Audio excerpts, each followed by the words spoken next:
Hey there, stampers and crafters. It's Tammy Williams here with TammyLovesStamping.com. Today I want to teach you how to make a paper storage container like this that holds your 6" by 6" designer series paper. So I've made 2 of them so far, and I've kind of practiced on a couple different ways of doing it, and I've had some learning issues along the way. A couple times I used my cutter instead of my scorer, and so I had to start over again. But anyway, hopefully I do it right this time, and I'll show you the right way to do it this time. Last time I put glue all the way across here, and I wasn't supposed to do that either, and so then I had glue on the back side, so that wasn't good. So then I had to start over again. So hopefully you will benefit from all of the mistakes that I've made so far. And let's get started. We first would use a piece of 8.5 by 11" cardstock, just your normal average piece of cardstock. And what we're going to do is we're going to score on 3 sides. So we're going to score on the 2 short sides and 1 long side. So we're going to kind of make a U when we do our scoring.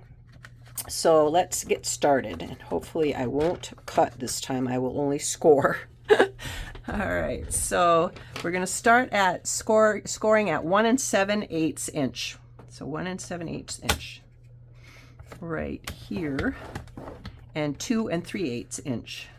1, 2, 3/8 inch, like so. And then we're going to turn it the long way and do another 1 7/8 inch score line,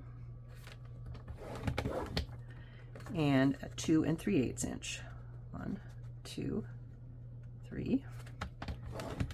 And then we're going to do the other short side, same measurements, 1 7/8 score, and 2 3/8. 1, 2, 3 score. Perfect. All right, I did it right that time. So now we're going to so we have our score line across the bottom here. So in these upper corners here, we are going to cut these corners off, this corner and this corner, so that it looks like this when we are done. So we have a little corner piece cut off.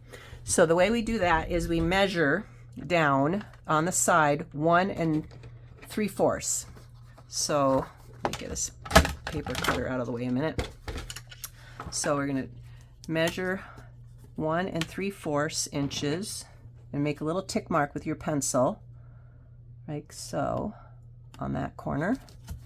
And then on the other side, again, we're going to measure 1 3/4 and put a little tick mark right there. Okay, now we're going to pull our paper trimmer back in here, and we're going to line up the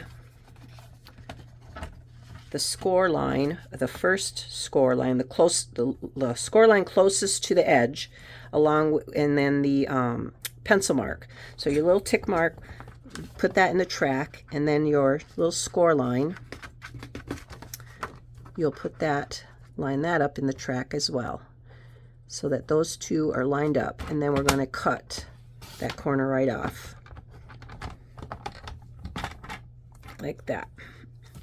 And we're going to do the other corner. So we're going to line up the score mark closest to the edge with our pencil mark, both in the track, so that we can cut from the score line to the pencil mark, like so. And then we have it. So now you can see we've got our 2 corners cut off. So now we're done with the trimmer, and we can start cutting these 2 pieces. So there's this little X right here, this little box, and this little box here. So these pieces here, if you can see that, where the score lines all meet and form like a little square, and then that piece here, we're going to cut those 2 pieces off on both sides. So I'm going to use my paper snips and just cut right along the score line.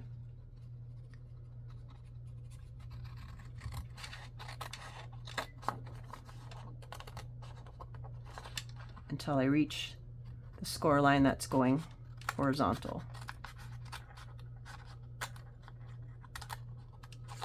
And then I'm going to, right where that score line is, I'm going to cut that off.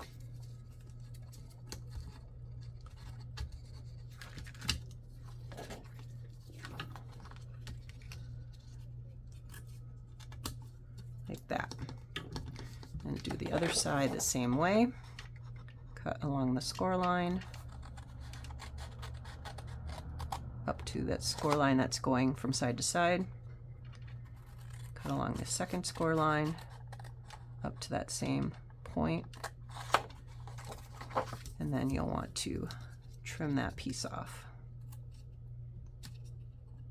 Like so. So then you're left with a piece that looks like this. So then we're ready to score. So I'm going to flip it over, and because where the bumps are, that's the part you want to score inward. So I'm going to score that piece in, and score that piece in, score this piece in, and this piece in, like so. Like that.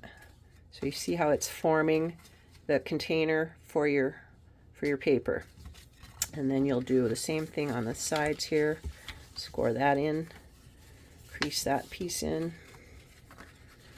and crease this one, and then crease this one. And then if you want to make those a little crisper, you can always use your bone folder and make those creases a little bit tighter.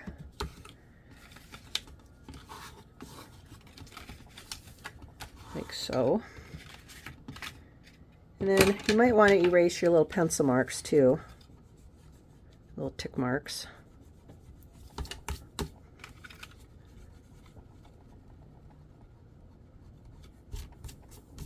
There. All right, and then we're ready. So now there's two different ways you can attach this bottom flap. You can either go up like this and attach it to the back like that, or you can put the little box on the inside, and so open it up and just put that little flap on the inside and come around to the front like this, and then attach it here. What you don't want to do though is put glue in the middle here. Don't put any glue in this center part, regardless of which way you choose, whether it's this way or the other way. You don't want to put any glue there, just on here, these two sides, and on these two sides. So I learned that the hard way. All right, so let's use some tear and tape. You can also use Tombow glue. Tombow glue works as well. Both are very sturdy and will work. So, but I like the tear and tape because it's not quite as messy, and I don't get glue on my fingers when it squirts out the edges, because I usually do that. I put too much glue and then it'll squirt out the sides, and then I get it on my hands and all over everything and get frustrated. And so I try to not use the glue as often as a lot of people do for that reason. But it is good for large pieces of cardstock when you're adhering a large piece. So I'm going to put those tear and tape there, and then I'm going to put some tear and tape on the side here on this little piece that's going to be the side of it. And then this little piece here again. And then I'm going to, not sure, I think I'll put a little bit on the front as well. Well, maybe I'll wait. Yeah, I think I'm going to wait. I'm going to do it the inside way like I did it the first time, because then that way I can just come over and glue it that way. All right, so I'm going to peel the backing off my tear and tape. This is double-sided adhesive, so it's very strong. It's perfect for projects like this, 3D projects. And I'm going to fold this up like so. And I'm going to make sure my corners line up.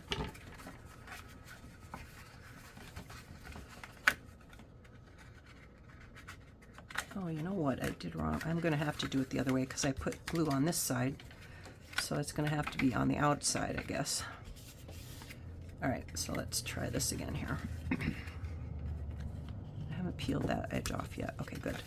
All right, so I'm going to go up like so. And you know what I've thought too would be a good thing is to put the paper in while you're doing it, as so you have something to press up against. So let me pull one of these pieces of cardstock out here, or DSP, and I'm going to put my DSP in here like that,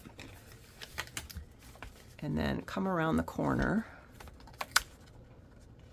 and line that right up.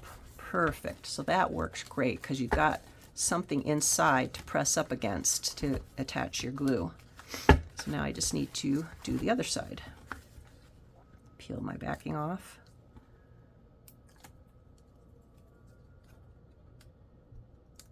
And come up and over. And then I can use my DSP to press up against to get it nice and glued on good. Now, I don't have any glue here yet, so I'm going to put a little bit of glue there. Where is my tear and tape? Here it is. I wonder how that's going to work. Maybe I better just put some glue. Actually, I wonder if I even need to put anything. I probably should. Maybe just a dab of glue.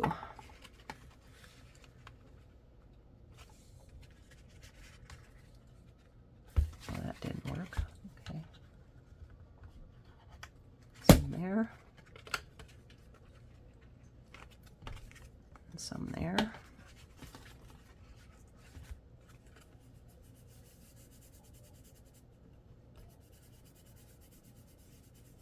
And then just wait for that to dry a little bit.